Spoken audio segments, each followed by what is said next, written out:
You're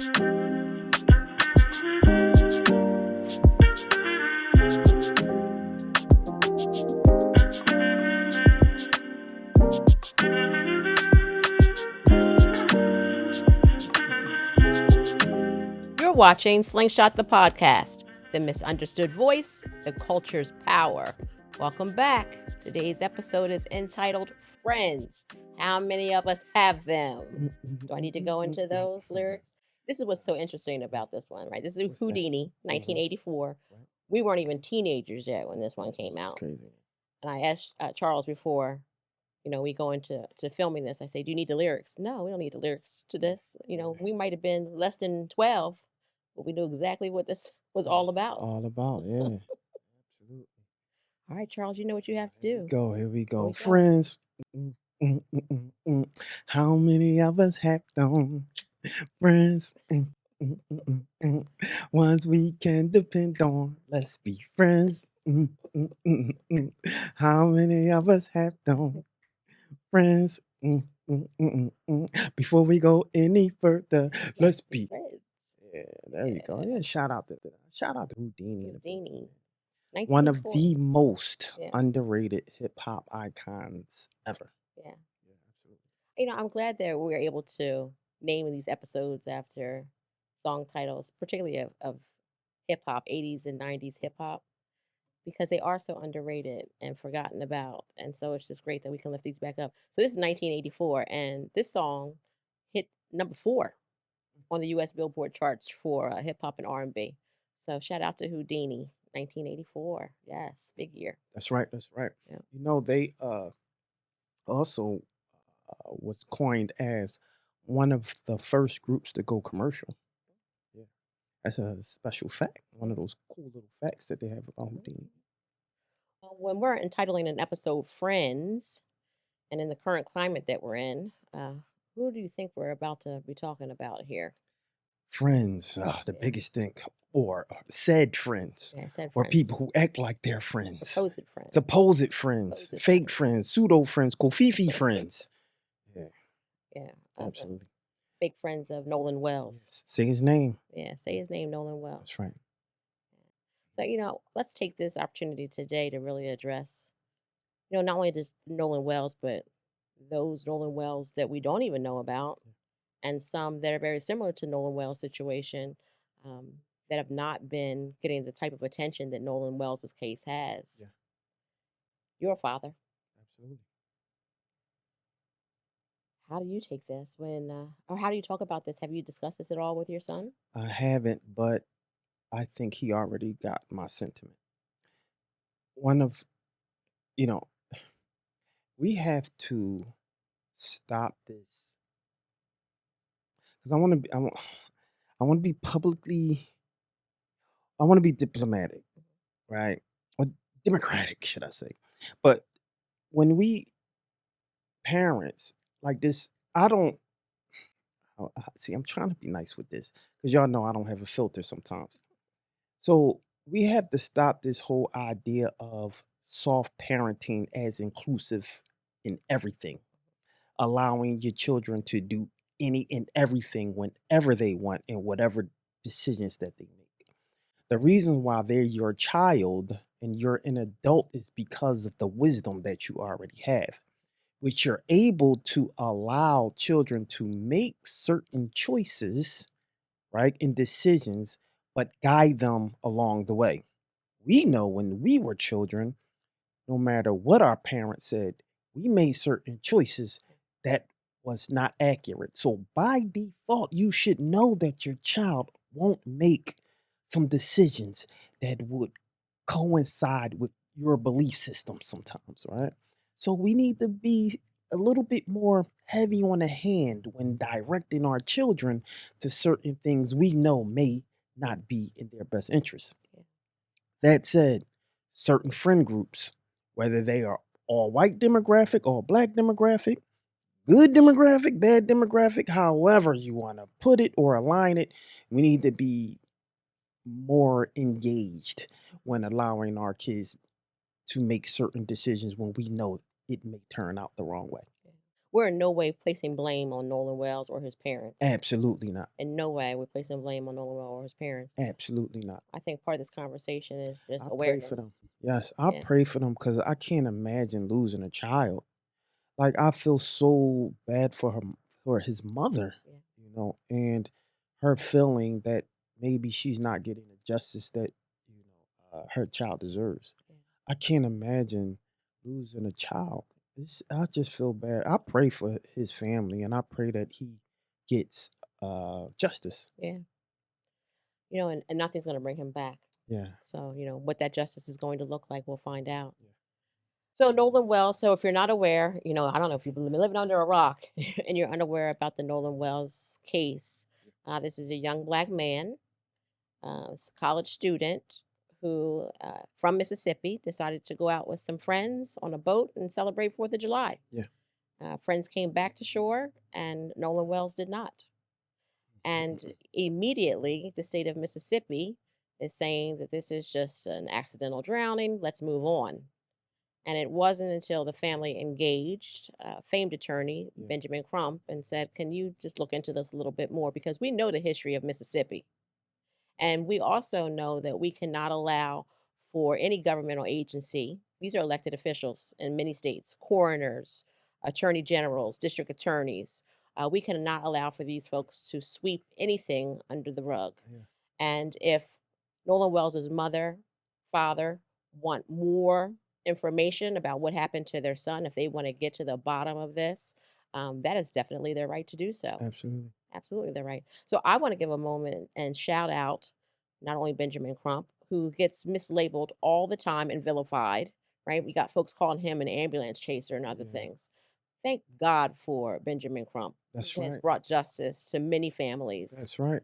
I also want to give a shout out to Terrell Owens, Mm. Colin Kaepernick, Tyler Perry.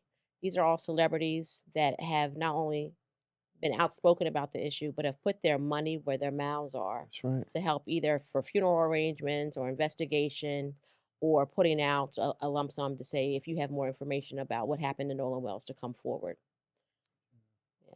That's a shame. They did say some of the facts that align with this is that later reporting said investigators had interviewed many witnesses and they were reviewing digital evidence now, which can be inclusive of some of the audio and evidence, evidence that has been coming up.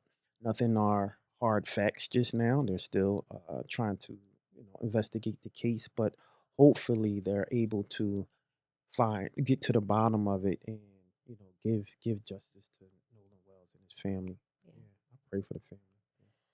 One of my favorite individuals is Colin Kaepernick. I make no I know secret about that. that's I, your I, guy. I talk about him multiple times. I named my cat Kaepernick. This is how down I get with Colin Kaepernick. He was recently just awarded. This is the award he received. The Ralph Ellison Award for Defenders of Civil Rights Mm, and Civil Liberties by the ACLU. It's a lifetime achievement for advocating for racial justice and empowering youth. love it. So he was a star on the field, and he's been a star off of the field. And so grateful for Colin Kaepernick and others like him who are putting their money where their mouths are and ensuring that justice will be served for the underserved. Yeah. Yeah. Nina Simone, one of my favorite Oh, artists of Nina all Simone. I time. love one of the Mississippi, goddamn. Mississippi. Goddamn, yeah. Mississippi, goddamn. Good. We gotta do one of her. We gotta do one of her songs. Yeah, we've What? done it before. I want Yeah, to say yeah. We strange have fruit or Strange something. Fruit. Yeah. Yeah. I was gonna mention that, and there's another one by one of my favorite movies of all time. So that, believe it or not, we have one of our favorite stars that may be posing or doing a movie that's a parallel to Uh-huh. the Thomas Crown Affair, which is probably one of my top five movies of all time, the Thomas Crown Affair. I've never seen it. Oh my goodness. Hmm. So you have to see it, ladies and gentlemen. You have Yeah. to see it if you haven't seen it. And leave a comment. Tell me how much you like it. And so you can pat me on the back to say, yeah, you know what, Charles Gregory, you was right. Yeah. But the Thomas Crown Affair, we have, you know, It's great. I don't wanna give any spoilers, but Yeah. do some research on, Thomas Crown. Okay. Yeah, watch. All right. Well, we're going to take a quick break. And when we come back, we're going to talk more about what it's like to be the only Black kid in a white social group. And Charles Gregory, you know, I have personal experience with this. I know. So we're going to come back and talk about Yeah, what for that sure. is like. All right. Stick around. We'll be right back. You're watching Slingshot the Podcast, the misunderstood voice, the culture's power, at New Millennium Multimedia Studios.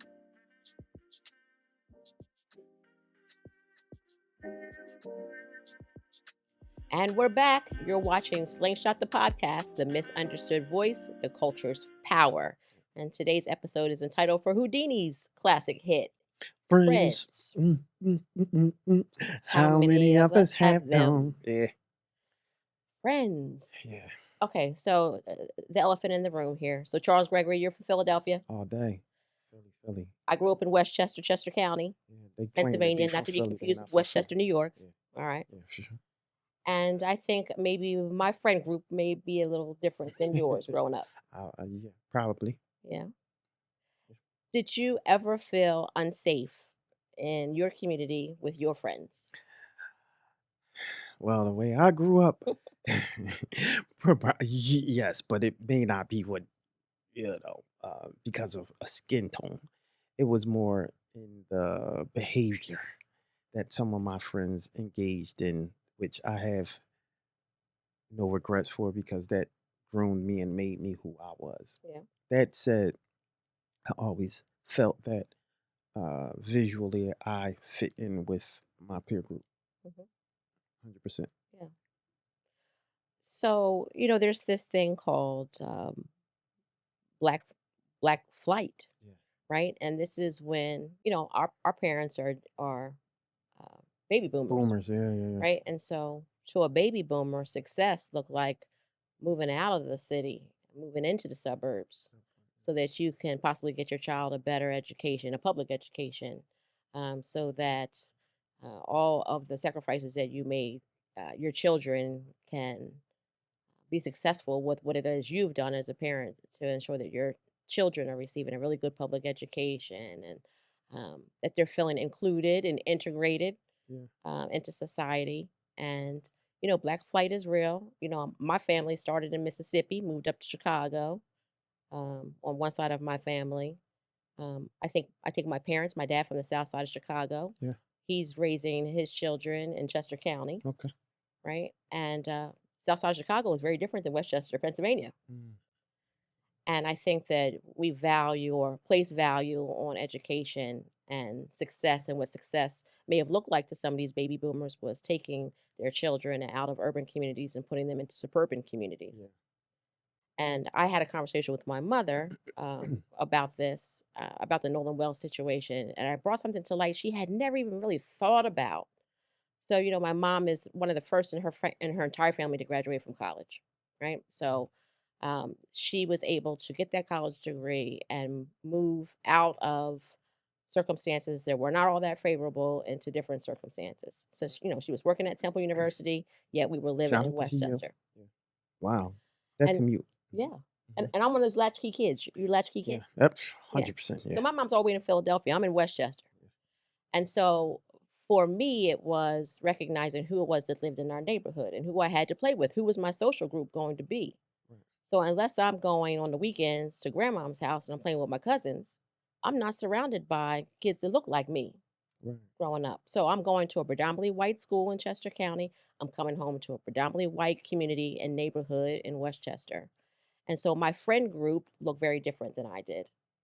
And I go back and flashback to me as a 7-year old or an 8-year old, recognizing who my best friends were at the time and realizing that I didn't have any choices really in who it was that I engaged with. I wanted to be with whoever treated me the best, whoever I had the best time with. Interesting.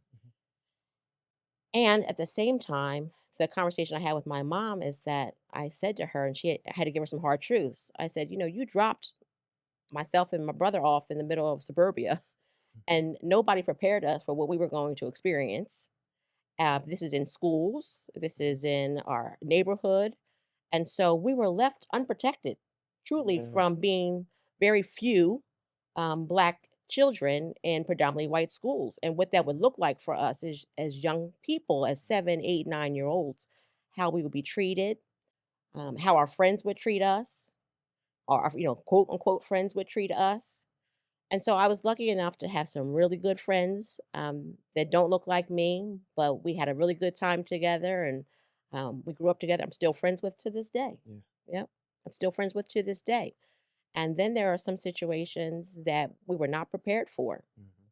I go back to a personal story. Second grade. Do you know the first time that you were called the N word? Do you remember when it was the first time you ever called the N word? Don't. I don't. I actually don't. Yeah.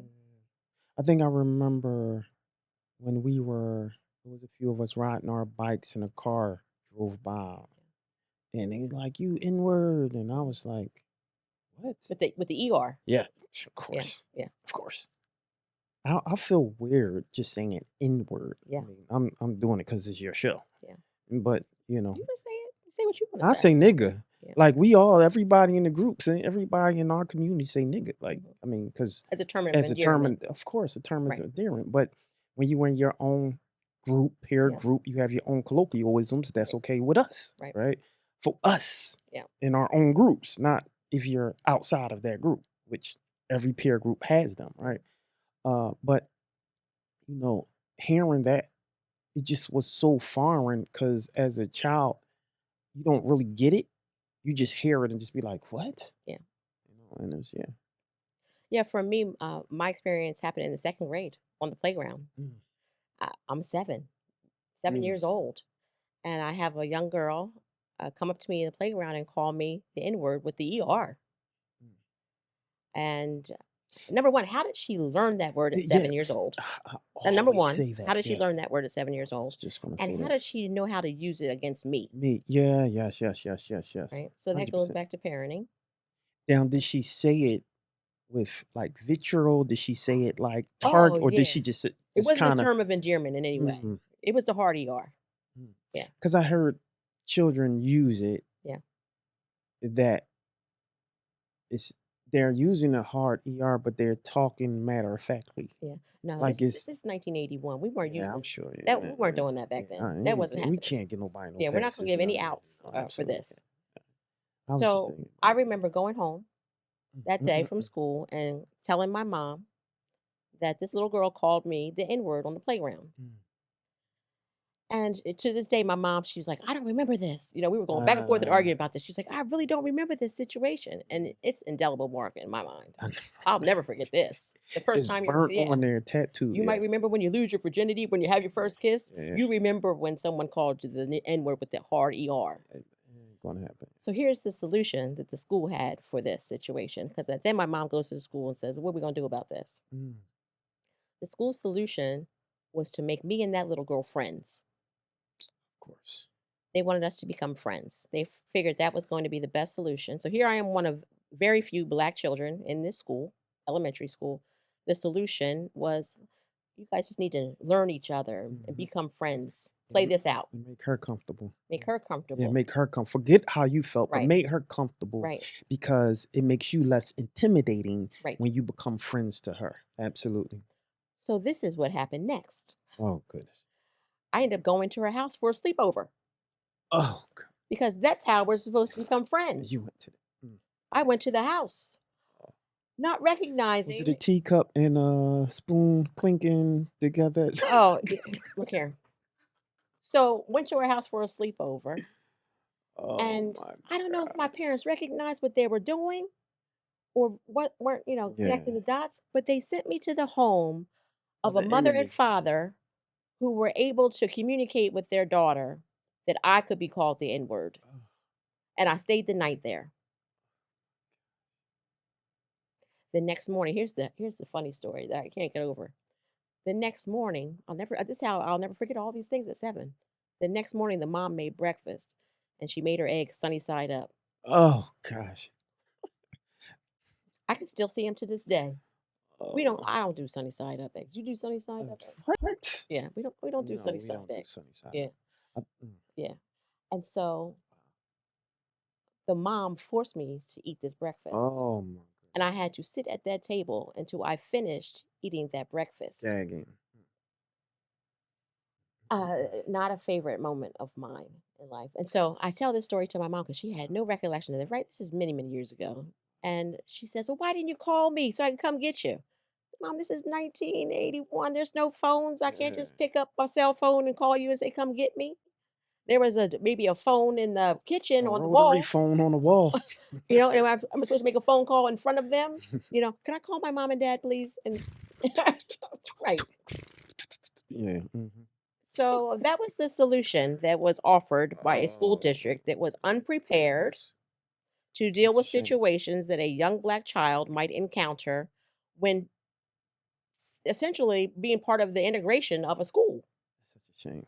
It's such a shame. I'm sorry that you had to go through. I feel bad for because empathizing with the way you must have felt Right. with no out, No. with feeling so fragile, right? In a situation where a young lady, you know, got have gotten a word to use Right. from the people that you're in their house with. You're Yeah. literally in the enemy's house. Yeah. I just can't. In these days, the things that you hear now, these days, you're lucky that you wasn't in a basement somewhere and they said that you couldn't find you anymore. Or, oh yeah, their aunt came and picked her up. We don't know Know where where she she is. is. Or she said that she left in the middle of the night. Right. I don't. That's really scary these days, and I think that's why we were latchkey kids back Yeah. then. That's almost unheard of now Yeah. because of the information that we have so readily available to us and us seeing so many different things. But yeah, I'm sorry that you had to go through that. I Yeah. can't even imagine a young baby going through that now. Mhm. That's wild. Yeah. That's wild. And it shocked my mom to have me recount this as a grown adult, right, to Mm, her what happened many years ago, yeah, and she apologized. yeah. And mom and but we Grace, we're gonna give mom grace, of I was course. about to say we gotta give Yeah, mom grace because yeah, during that time, I mean, we didn't. We were. They say you're a fool to what you don't know yeah, or what you uninformed about, right? And so that was the whole mentality. Just shake it, shake hands, right, and go about your way. Everything is going to be okay. yeah, And again, the whole idea of white is right. right, Right will always be okay. right, That was what was ingrained in us. The idea of you know, white fragility wasn't even in discussion at that right, point. It was just, appease them because that's what you're supposed to yeah, do. So I can't imagine how, the regret your mom may be going through right now. yeah, So I just say, like, yeah, give mom some yeah. grace. And here I Man. am, Yeah, it's wild. 7 years old. I'm trying to represent for my whole Yeah. black community, right? So I'm gonna eat these sunny side Yes. up eggs because I'm not gonna be that little black girl that they're saying I am. Had the best manners. Had the best I manners. already know. You I already already know. know how that goes. Yeah. Wow. So, I lift this up, and maybe many of you out there have similar Right. experience. Are you somebody from a community who integrated your community? Even in the 80s and 90s and even in the early 2000s, did you integrate a community, or, was your social group not looking like you, not matching you culturally, language wise? And how did you deal with navigating that? Because the school system failed me. We talk about living in a colorblind society, and I am so against this terminology. And people can reference Dr. King all they want, but that is not what Dr. King was talking about. Absolutely not. That is not what Dr. King was talking about. Absolutely not. You cannot put a 7-year-old in a situation when you are not prepared for what can come to a 7-year-old when kids behave badly based upon what they're learning at home. Yeah. And for my WIT people, right? WITP, my white people, my white folk, please stop saying you don't see color. Yes, please. It's okay to see color. Please You see it. literally see that I look different from you. That's okay. Please see it. Just say that you're not bigoted. That's the only concern that we have, Right. being bigoted. We say that you see color because when you say you don't see color, that says that it's something in there that makes you, or I can tell that you're bigoted in some type of way. Yeah. So just don't use it. I don't see color. The crazy thing, for a little quick story, real quick, and I'll say Mhm. it since you mentioned that story and it popped in my mind. that during that time or that era of like that 7, 8-ish, Yeah. young teen, I used to wish I was white. I know that may sound crazy, but I used to one time my mom and took the family, we went to Walt Disney World Yeah. and it was so white. And I felt so out of place. And all of the white folk looked so happy and it looked like they were able to get everything. Yeah. And I mean, we literally, I can remember paper money. I mean, brown dollar bills, Yeah. so to speak, right? If you don't know who that is, the boomers will, um, but we didn't come from, you know, we came from humble beginnings, Yeah. we didn't come from, silver spoons or anything. And going certain places where it was predominantly white, I always felt out of place and Yeah. wished I was white. Yeah. That's crazy. Now I'm so black. I don't know, but You were always so yeah, I black. know I was You were always so always so black. black. I love my blackness, so Oh, you I'm you always weren't identify. alone in Yeah, that. yeah. That's, Look, shout out to my cousin Tay. Hey Tay, I love you. Tay, my cousin Tay. So again, a young black girl going to predominantly white schools, lived a neighborhood over from me, and growing up early on, she was trying to scrub off her black skin with I what's get, Comet with Comet yeah, I because feel children don't understand this colorism or this yeah, race. They don't understand this. So she's trying to unblack herself yeah. with Comet. I can see it. I feel sorry for my people. I apologize to my Ooh, people. I hated my skin color. I hated it. I thought I was black.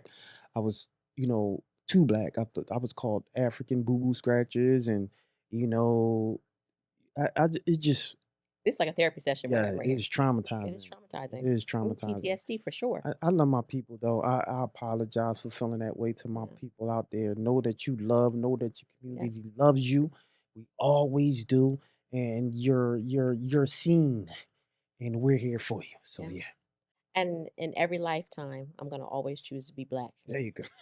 In every lifetime, I'm I gonna made always the choose to be choice, black. yes. Absolutely. Yeah. Mm. All right, we're going to take a quick break and we're going to come back and we're going to talk a little bit more about this Nola Wells situation and the politics of this.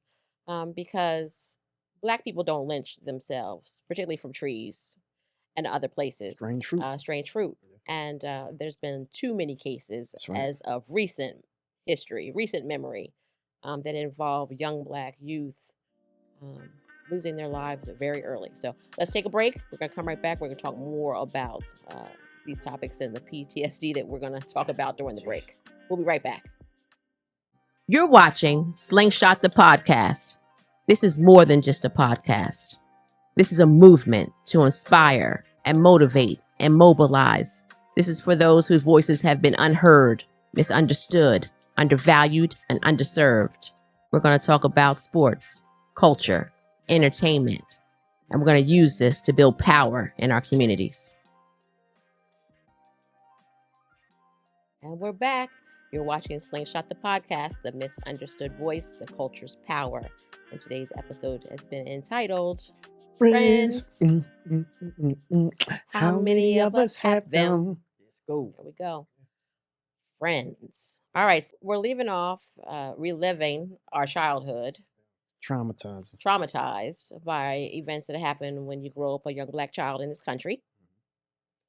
And particularly if you are integrating or being one of very few Black children, brown children in predominantly white schools, public education schools. I think about Ruby Bridges, Oh goodness. right? So we talk about I wasn't prepared or the school district wasn't prepared. Yeah. Just because this was 1981 and not 1950s or early 1960s, Ruby Bridges, doesn't mean that being um, feeling safe and secure wasn't a thing. Not that I needed the marshals to walk me into my elementary school, but there should have been some preparation. There should be some understanding from counselors and others in the school how to handle situations. Ruby Bridges, she's alive today and still looks good and young. So this is not long ago, Yeah. and how important it is. So, when we talk about historically, we talk about Ruby Bridges, we talk about those who have integrated lunch counters, schools down south. Um, there is this notion right now, or police departments across the South are under the assumption that young black men just want to hang themselves from trees. Who first of can I just give a little, I just oh my gosh, I just We don't can't do with that. these. We don't do that Yeah, at we don't all. do that. We don't even think about that. Yeah. But real quick, just for those who don't know, for clarification, for the educators, Ruby Bridges is a powerful reference point. In 1960, at age 6, she integrated William France Elementary School in New Orleans and became a symbol of school desegregation. Federal marshals escorted her because of the hostility surrounding the integration effort. And so, for those who don't know about Ruby Bridges, Yeah. she is a man, and Yeah. I think she is, again, we talked about one of the most underrated and undermentioned people in Yeah. history, and I think Ruby Bridges is one of them. Or if you 100%. follow this current administration, they don't want you to learn about her. That's a whole nother episode. Okay, so let's talk about this. Young black men are not lynching themselves, Absolutely not. especially not from trees. Absolutely not. They're not rolling themselves up in gym mats. Absolutely not. We're not removing our organs. Correct. It's just certain things that we don't even think about as it relates to harming ourselves. So a lot of misinformation and false information is kofifi. Kofifi. This is just so sad. Okay, It it's is. very sad. It's very sad. And there's a lot of people who will listen to that type of information and just without a thought, just go with the Yeah, what everyone's, oh yeah, I can see why a black guy would want to roll himself in a carpet and in the back of a gym and hope nobody finds him. right. Come on, Yeah. come on. All That's right. frustrating. So, there's folks who are giving Benjamin Crump, hell on social media right now. Folks that are giving Nolan Wells' mom and dad hell Why? on social media right now because they want to uncover the truth. But you know who is being assisted and whose feelings are being accounted for? That would be judges who happen to be stepmothers of those of Nolan Wells, who, when her life is being assaulted or allegedly assaulted, um, or put into harm's way, there's immediate action to stop that from happening to her. What was me? You know what Nolan Wells' mom's been going through? She's a nurse. People leaving her bad Yelp reviews that Wow, never even saw her, to discredit that's her, such a shame. to try to take her livelihood and job from her. I pray for Yeah, that sister, man. She lost a child. yeah, She lost a child. Like, you don't even have that in consideration when you're quote unquote making threats right. or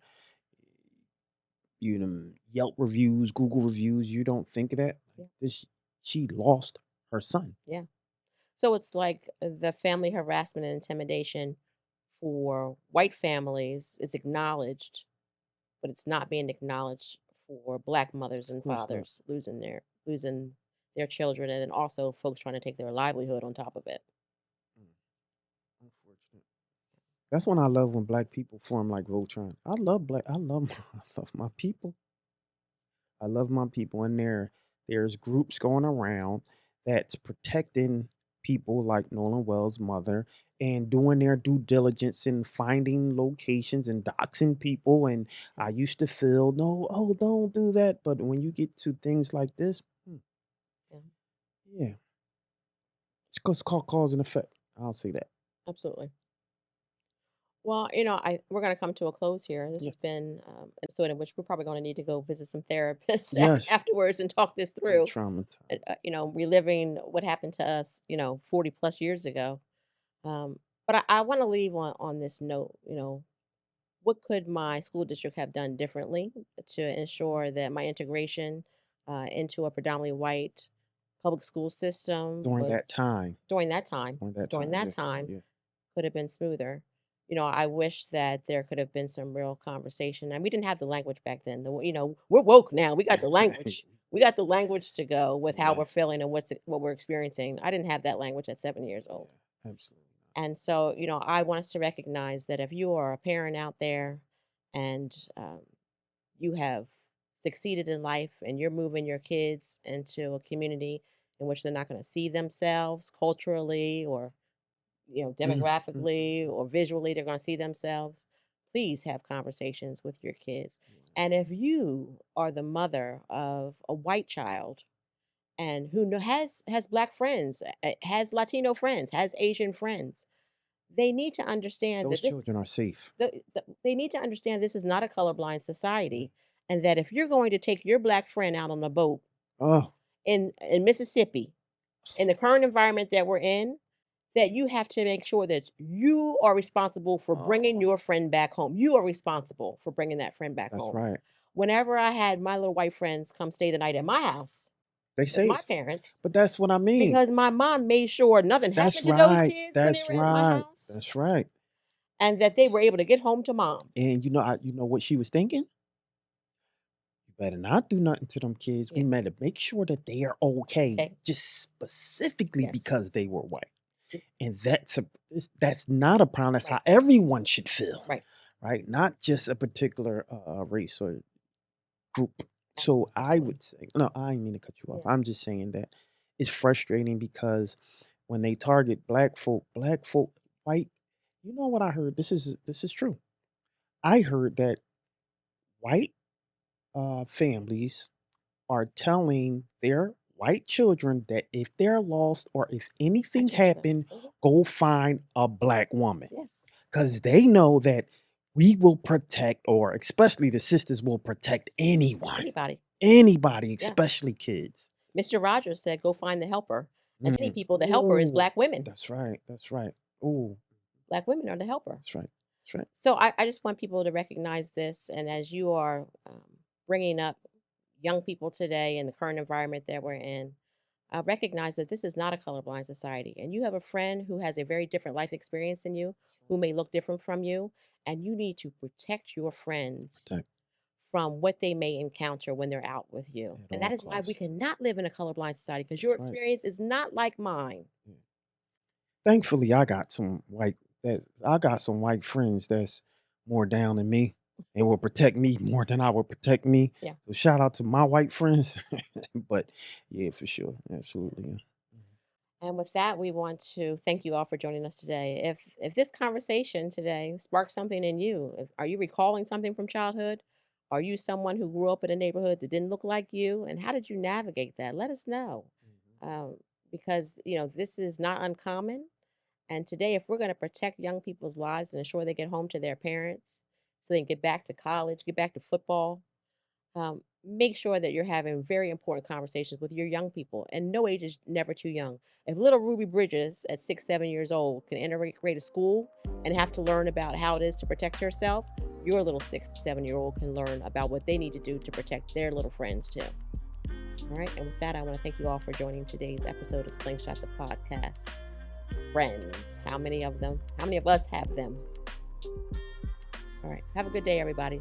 Thanks for watching. Peace.